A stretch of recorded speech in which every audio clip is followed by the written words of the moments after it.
अस्सलाम वालेकुम जी। मेंबर कैसे हैं? उम्मीद है आप सब खैर आफियत से होंगे।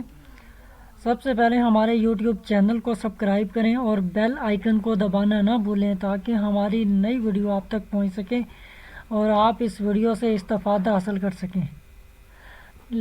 लास्ट लेक्चर में हमने कुछ प्रोग्रामिंग लैंग्वेजेस पढ़ी थी, तो आज हम पढ़ते हैं टाइप्स ऑफ कोड्स। इनके कोड्स की कितनी टाइप्स हैं? कोड्स की बेसिकली दो टाइप्स हैं, एक सोर्स कोड है और एक ऑब्जेक्ट कोड है।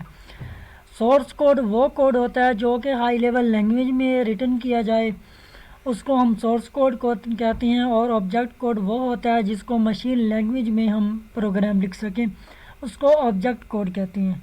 तो सबसे पहले हम सोर्स कोड के अबाउट पढ़ते हैं कि सोर्स कोड क्या है। वो लिखता है a program written in a high level language is called source code.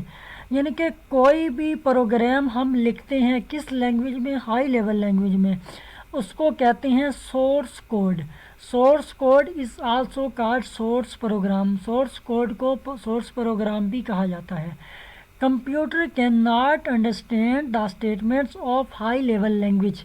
आपको पहले भी बताया है कि कंप्यूटर हाई लेवल लैंग्वेज की कोई भी स्टेटमेंट, कोई भी प्रोग्राम अंडरस्टैंड नहीं कर सकता, क्योंकि हाई लेवल लैंग्वेजेस लिखी जाती है इंग्लिश में और लो लेवल लैंग्वेजेस जो होती हैं वो बाइनरी फॉर्म में होती हैं, 1001 वाली फॉर्म में।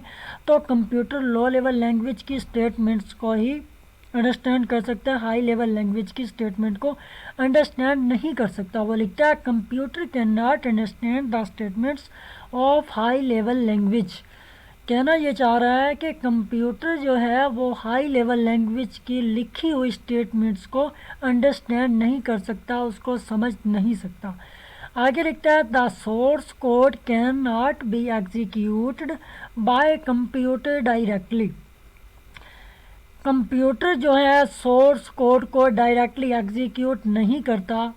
उसको एग्जीक्यूट करने के लिए कंप्यूटर को एक ट्रांसलेटर की ज़रूरत होती है, एक लैंग्वेज प्रोसेसर की ज़रूरत होती है, जिसके ज़रिए वो हमारी लिखी हुई इंग्लिश को बाइनरी फॉर्म में चेंज करता है और उसके बाद कंप्यूटर एग्जीक्यूट करता है। एग्जीक्यूट करने के बाद फिर हमारा प्रोग्राम रन होता है। आगे कहता है it is converted into object code and then execute. सबसे पहले क्या होगा कि जो प्रोग्राम हमने लिखा वो ऑब्जेक्ट कोड में कन्वर्ट होगा, उसके बाद एग्जीक्यूट होगा। आगे हम पढ़ते हैं ऑब्जेक्ट कोड के। What is object code? Object code क्या है? वो लिखता है a program in machine language is called object code. यानी कि मशीन लैंग्वेज में हम जो प्रोग्राम लिखेंगे उसको ऑब्जेक्ट कोड कहेंगे। यानी कि बाइनरी फॉर्म में जो हम प्रोग्राम लिखेंगे उसको ऑब्जेक्ट कोड कहते हैं। इसको ऑब्जेक्ट प्रोग्राम भी कहा जाता है या मशीन कोड भी इसको कहा जाता है। वो लिखता है computer understands object code directly. आपको मैं ऊपर भी बता चुका हूँ, कंप्यूटर जो है वो ऑब्जेक्ट कोड को डायरेक्टली अंडरस्टैंड कर सकता है। कंप्यूटर बाइनरी फॉर्म में जो स्टेटमेंट लिखी होगी कंप्यूटर उसको डायरेक्टली अंडरस्टैंड कर सकेगा। उसको एग्जीक्यूट करने के लिए उसको किसी ट्रांसलेटर की, किसी लैंग्वेज प्रोसेसर की ज़रूरत नहीं होती। आगे लिखता है डिफरेंस बिटवीन सोर्स कोड और ऑब्जेक्ट कोड। यानी कि सोर्स कोड और ऑब्जेक्ट कोड में क्या क्या फ़र्क पाया जाता है, किन किन चीज़ों का फ़र्क है। सोर्स कोड में वो लिखता है source code is written in high level or assembly language. High level language की टाइप है असेंबली लैंग्वेज। वो लिखता है सोर्स कोड या तो हाई लेवल लैंग्वेज में लिखा जाएगा या असेंबली लैंग्वेज में लिखा जाएगा। इधर ऑब्जेक्ट कोड में वो लिखता है object code is written in machine language through compilers. Object code machine language में लिखा जाएगा किसके ज़रिए? कंपाइलर के ज़रिए, कंपाइलर के थ्रू। आगे लिखता है source code is easy to understand. Source code को अंडरस्टैंड करना, समझना बहुत आसान है। Object code is difficult to understand. Object code को अंडरस्टैंड करना, ऑब्जेक्ट कोड को समझना मुश्किल है। Source code is easy to modify. Source code को मॉडिफाई करना आसान है। Object is difficult to modify. Object code को मॉडिफाई करना मुश्किल है, डिफ़िकल्ट है। आगे लिखता है source code contains favour statements then object code. Source code सबसे ज़्यादा फेवर होती हैं ऑब्जेक्ट कोड से। Object code contains more statement than source code. Object code contain करते हैं किन स्टेटमेंट पर? सोर्स कोड पर। आगे आता है जी लैंग्वेज प्रोसेसर। लैंग्वेज प्रोसेसर क्या है, किस चीज़ के लिए यूज़ होता है? लैंग्वेज प्रोसेसर के बारे में मैं आपको सबसे पहले बता दूं कि अगर फॉर एग्ज़ाम्पल एक आदमी चाइना गया है, पाकिस्तान का बंदा था, वो चाइना चला गया। अब चाइना में वो जब चला गया तो अब उसने वहाँ जाकर डिस्कशन करनी है, चाइना के लोगों से मिलना है, उनसे बातें करनी है, उनसे अपना एहसासात जज्बात उनके साथ शेयर करने हैं। तो अब उस बंदे को क्या चाहिए होगा, उसको एक लैंग्वेज प्रोसेसर या ट्रांसलेटर चाहिए होगा जो कि उस बंदे की उर्दू या इंग्लिश समझ सकेगा। तो समझ के उसको खुद अंडरस्टैंड करेगा कि इस बंदे ने मुझे ये क्या कहना चाह रहा है। तो अब उसने इस लैंग्वेज को अंडरस्टैंड कर दिया, इंग्लिश या उर्दू को। अब क्या काम करेगा, वो चाइना की लैंग्वेज में चाइना के लोगों को समझाएगा कि इस बंदे ने ये कहा है, ये आपको कहना चाह रहा है। यानी कि जो प्रोसेसर और लैंग्वेज प्रोसेसर होता है या जो ट्रांसलेटर होता है, वो दो लैंग्वेजेस को अंडरस्टैंड कर रहा होता है। एक चाइनीज़ लैंग्वेज को, यानी कि कोई भी लैंग्वेज हो सकती है, एक दूसरी लैंग्वेज को करता है और एक दूसरी लैंग्वेज को। यानी कि अब जो चाइना वाला बंदा है वो अपनी चाइनी लैंग्वेज में बोलेगा, जो ट्रांसलेटर है उसका काम क्या होगा, वो स्टेटमेंट को समझेगा, समझ के अब वो पाकिस्तानी बंदा होगा उसको समझाएगा, उर्दू में इंग्लिश में समझाएगा कि चाइना के बंदे ने आपको इसका ये जवाब दिया है।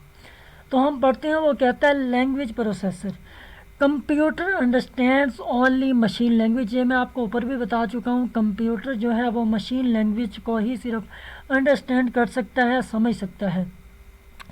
A program written in high level or assembly language can not be run on a computer directly. अगर कोई प्रोग्राम हाई लेवल लैंग्वेज में या मशीन लैंग्वेज में लिखा गया तो कंप्यूटर उसको डायरेक्टली एग्जीक्यूट नहीं करेगा, डायरेक्टली रन नहीं करेगा। कंप्यूटर उसको पहले लो लेवल लैंग्वेज में कन्वर्ट करेगा, उसके बाद उसको एग्जीक्यूट करेगा, फिर उसको रन करेगा। आगे कहता है it must be converted into machine language before execution. तो मैंने आपको अभी बताया है कि मशीन लैंग्वेज में पहले उसको एग्जीक्यूट करने से पहले उसको मशीन लैंग्वेज में कन्वर्ट करेगा।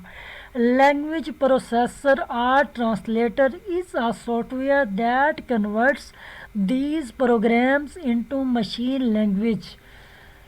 डेफिनेशन में वो लिखता है कि लैंग्वेज प्रोसेसर या ट्रांसलेटर एक ऐसा सॉफ्टवेयर है जो कि प्रोग्राम को मशीन लैंग्वेज में कन्वर्ट्स करता है या लो लेवल लैंग्वेज में कन्वर्ट्स करता है।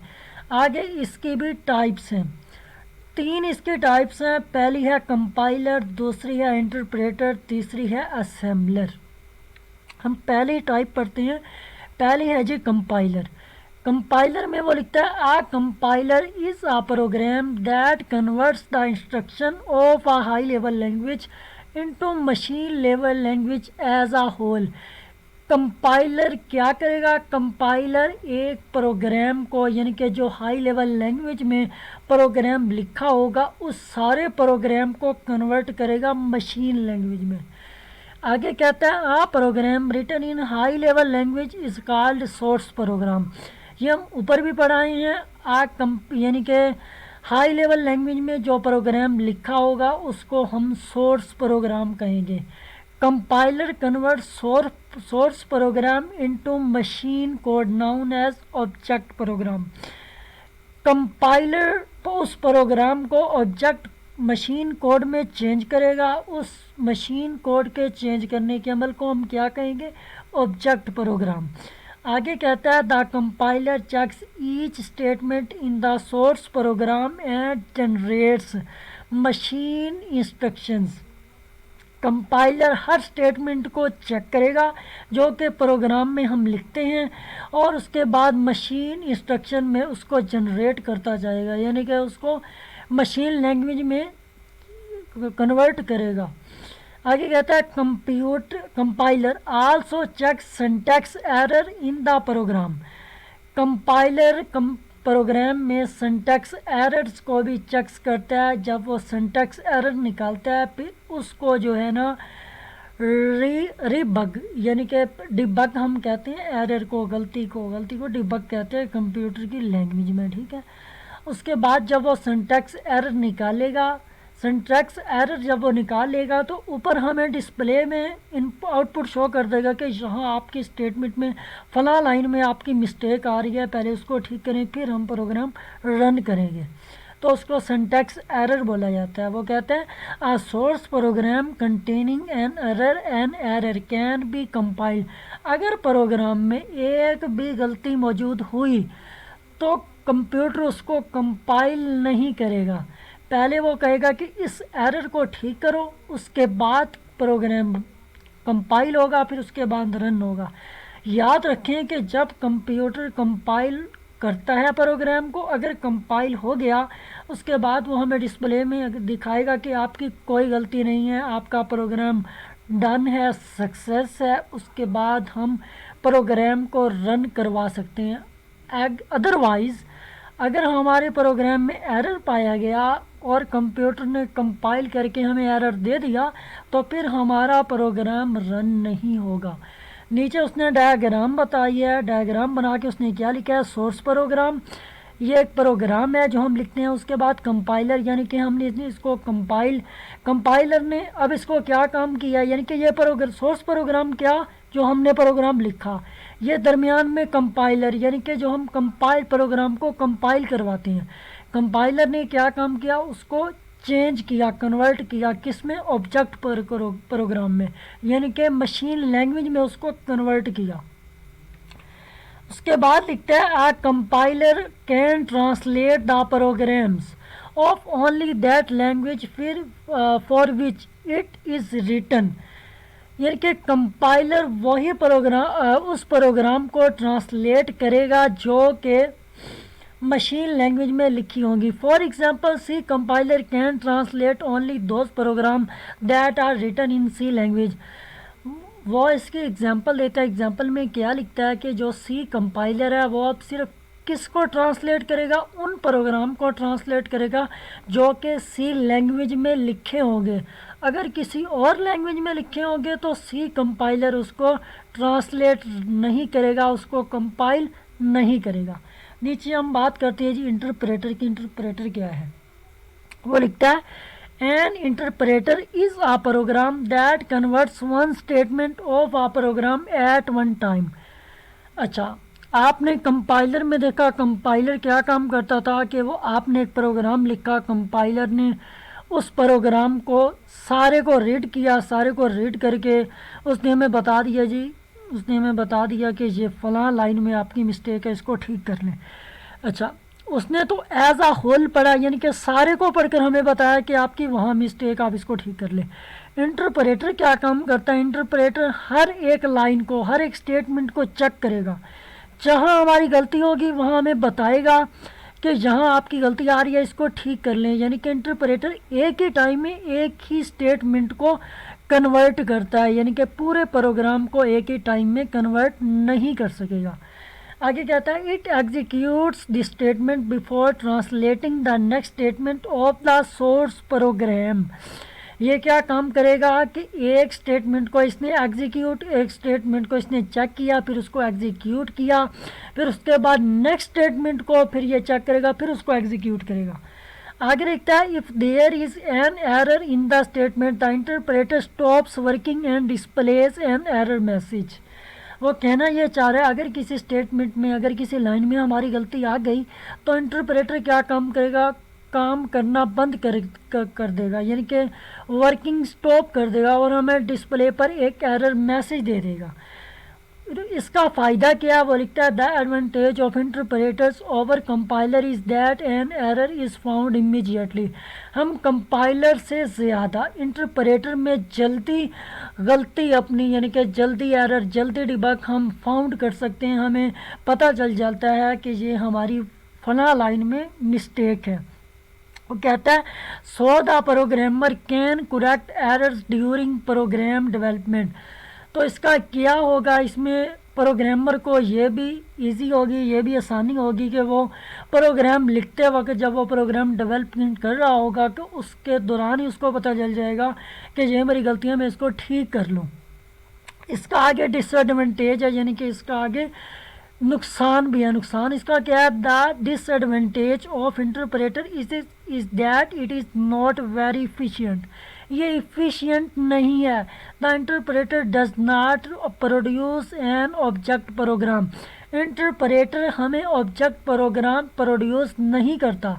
आगे कहता है it must convert the program each time it is executed. तो वही कि ये प्रोग्राम को कन्वर्ट करेगा, फिर उसके बाद इसको एग्जीक्यूट करेगा। आगे लिखता है विजुअल बेसिक यूज इस इंटरप्रेटर। विजुअल बेसिक इंटरप्रेटर ही यूज़ करते हैं। आगे लिखता है जी असेंबलर।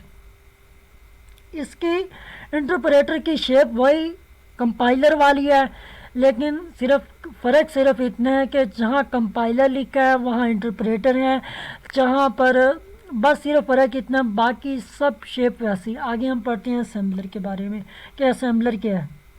वो लिखता है an assembler is translating program that translates the instruction of assembly language into machine language. Assembler क्या काम करता है कि ये असेंबली लैंग्वेज की इंस्ट्रक्शंस को मशीन लैंग्वेज में कन्वर्ट कर देता है।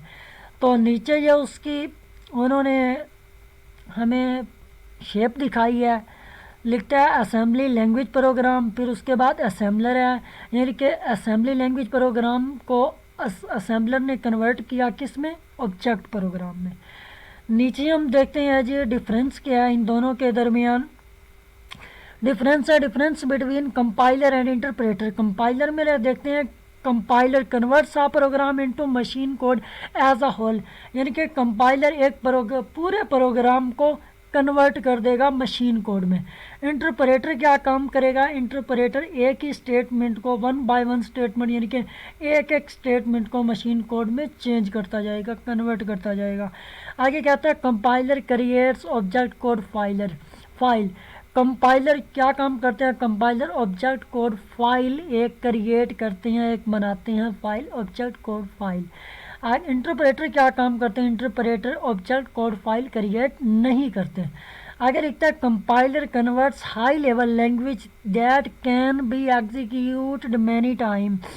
कंपाइलर हाई लेवल प्रोग्राम्स को बहुत से वक्त में एग्जीक्यूट कर सकता है। Interpreter converts high level program each time it is executed. Interpreter क्या काम करेगा? हाई लेवल प्रोग्राम को एक ही टाइम में एग्जीक्यूट करेगा। अच्छा, प्रोग्राम एग्जीक्यूशन इज़ फास्ट, यानी कि कंपाइलर में प्रोग्राम ज़्यादा फास्ट, यानी कि ज़्यादा तेज़ एग्जीक्यूट होता है। Program execution is slow. इंटरप्रेटर में प्रोग्राम एग्जीक्यूशन स्लो होगा, स्लो मोशन में एग्जीक्यूट होगा। आगे लिखता है compiler display syntax error after compiling the whole program. Compiler क्या काम करेगा कि पूरे प्रोग्राम को कंपाइल करने के बाद हमें एरर देगा, हमें डिबग देगा। इंटरप्रेटर क्या काम करेगा कि एक ही स्टेटमेंट को चेक करके अगर हमारी एक स्टेटमेंट में गलती होगी तो वो हमें सिंटैक्स एरर दे देगा कि आपकी इस लाइन में मिस्टेक है, तो लिहाजा आप इसको ठीक कर लें। आज का हमारा ये लेक्चर था जो हमने कंप्लीट कर लिया। इंशाल्लाह मिलते हैं नेक्स्ट लेक्चर में।